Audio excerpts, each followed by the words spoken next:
Hey there, my name is Kayla and this is On the Fritz, where we talk about books in a hot mess fashion. And today I'm going to be talking about some of the contemporary romances that are high on my TBR.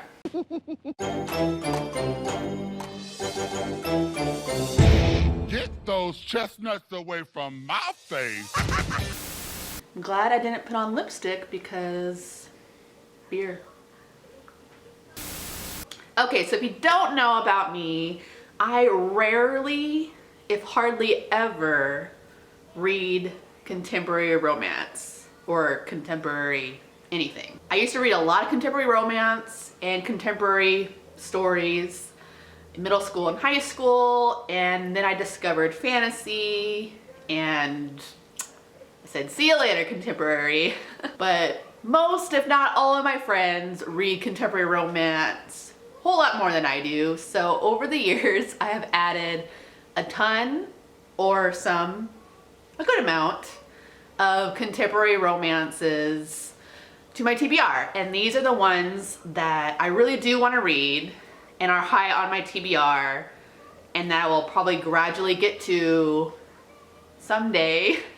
In the next year probably. I'm a mood reader, and like I said, contemporary is not my top subgenre of romance. It's probably at the very bottom or close to that. And if I do ever read contemporary romance, I am reading erotica novellas that feature a virgin lactating while having sex with her mother's boyfriend.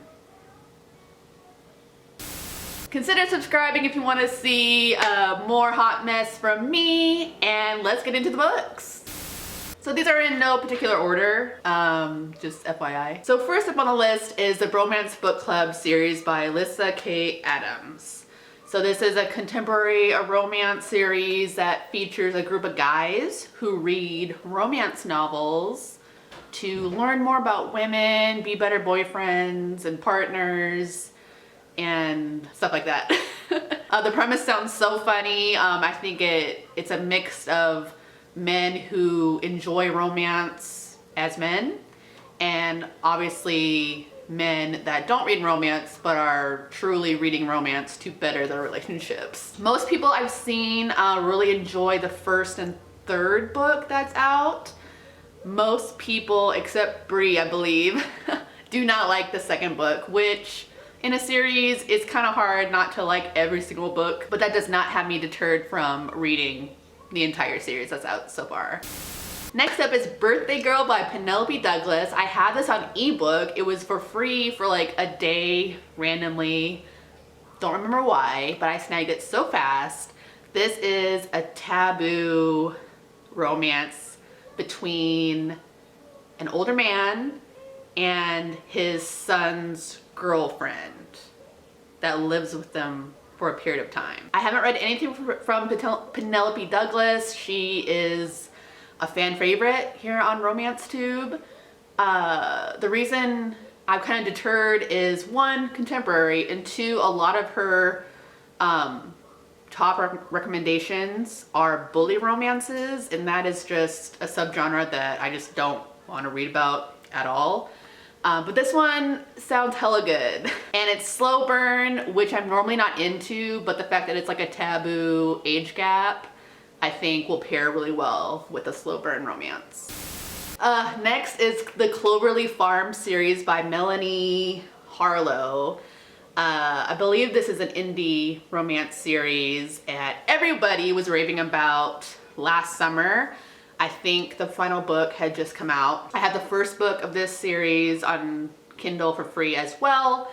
This is a small town romance. I think that is kind of what connects everybody. I don't think there's any siblings. There may be one or two siblings, but it's more of a small town romance, which I love. Like, small town romance will get your way on my contemporary TBR list pretty fast. I'm from a small town and I just vibe with, you know, the small town thing, and it's very like Hallmark-esque where 90% of the movies, at least Christmas movies, feature a character coming back to their small town after leaving many years ago.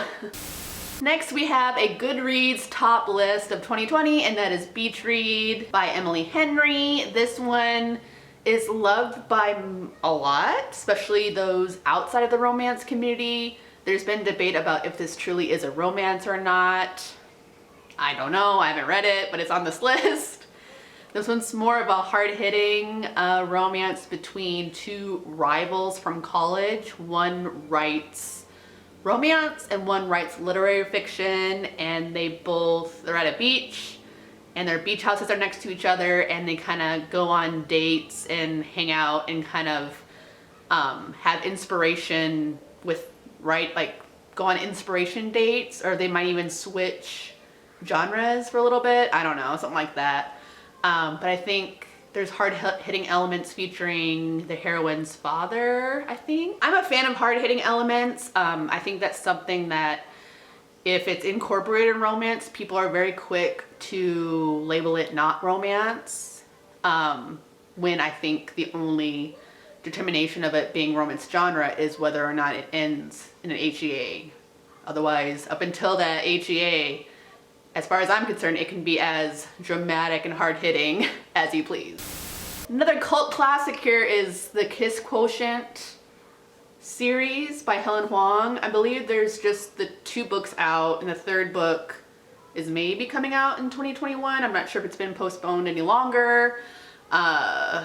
This is the one where our heroine hires the hero to teach her intimate things. I believe the heroine's on the autism spectrum, and so like touch and intimate gatherings are very faux pas to her, and so she hires him to teach her the ways in a more intimate and matter-of-factual way, and there's a romance. This is my friend Lacey's favorite romance. I believe it's still her favorite, and that is Well Met by Jen DeLuca. This is the romance where the characters work and meet, I believe, at a Renaissance festival, or Renaissance festival if you're Ted Mosby. Good morrow, fair gentles. Look what I won at the Renaissance Fair. This is supposed to be, I think, enemies to lovers. I heard that it's like supposed to be enemies to lovers, but there's kind of like the question on why the 2 characters truly hate each other, and I'm not sure why, but there's supposed to be some kind of butting heads action, if you will, and they fall in love at a Renaissance festival, maybe while eating some turkey legs. I don't know. Okay, next is Lover or Lose Her by Tessa Bailey. This is part of the Hot and Hammered series. I'm not interested in reading the first book. I can't even think of what it's called, for a couple reasons. One, I'm not into the best friend's little sister, brother's best friend trope. I don't like it. I have read books where it's in it and I liked it, but when that's like the only really thing that's going on for the pitch, And also I've heard the family is like nasty and horrible to the heroine, and you know, I just don't want to read about that. But this was the one about an already married couple, and they're not on the same page, and it really involves love languages, and they're trying to learn how to express their love where the other person can understand it, because their love languages are different. So that sounds nice. And there's a third one that just came out, I believe, and that one's like fake dating, reality show, fixer-up type thing. Yeah, it just sounds great, minus that first one. I have Love and Catalina and Cove series by Brenda Jackson. I truly don't even know much about this series. I just know that Nicole and Steph like were yodeling through the hills about this series, and I was like, yep, I want to read that. It seemed like there was a lot of like twists and reveals and exciting things that happen in the books, which is awesome. And I think it's just like a small town on the beach type of story. Kind of gives me like Dawson's Creek vibes, only like they're not in high school, they're grown-ups. We'll see. So this next one I think has been on my TBR the longest. And this is the one where it's an age gap. It's a nanny and kid bromance. And they crash land on this island. So the kid, I think in the beginning of the book, is underage. And they're there for like 3 years, I think. And through those years, he becomes a consenting adult. And then the romance kind of slowly changes and develops. And I'm guessing they get off the island and then have to like deal with their feelings. But it sounds really good. It's another kind of taboo age gap situation. But they crash land on the island, kind of like Lost, but without the sci-fi elements, I think. I'm not so sure about that, brother. Next is Archer's Voice by Mia Sheridan. This one is loved by literally everybody that's ever read it. Like, I have not heard one bad thing about it. And I think everyone that has read it has gave it like 5 stars. Like, this is a well-loved book. So I'm trying to think of the age range. I'm pretty sure the characters are out of high school. I don't think they're in high school. I hope they're not in high school. But there's a new girl that moves to town, and she falls in love with this guy who is deaf, and he uses ASL to talk. And I think he's kind of seen as like the town pariah, maybe because they don't know he's deaf and they just think he's weird and quiet. I'm not sure, but they bond because she knows ASL because I believe her mother was deaf, or someone she knows was deaf and used ASL, so they bond that way and fall in love, and yeah, sounds amazing. Next is the Thornhill Chapel series, I think is what these books are called. I'm not sure if it wrapped up. Book 4 recently came out, so I'm not sure if it's done yet or not, but this series is by Simone, who writes hot romances. And this is like, I didn't want to find out too much about it, but apparently like it's like this group of friends from high school. They leave town and they come back because of like a ritual or a promise. And it happens like in a chapel, and I guess there's like polygamy or lots of different pairings of up. And yeah, it sounds wild and bananas, and like apparently everyone was shook after the finale on book 2. I can kind of suspect what the twist is just based on reactions. But hey, I'm down for some strange. I'm just down for this series. The last one on my list is Get a Life, Chloe Brown, the Brown Sisters series trilogy. I'm not sure how long it's gonna go. By Talia Hibbert. This, of course, is another well-loved series. This is a sister series. I think each book follows a different sister and their romance, and they seem to be strong women.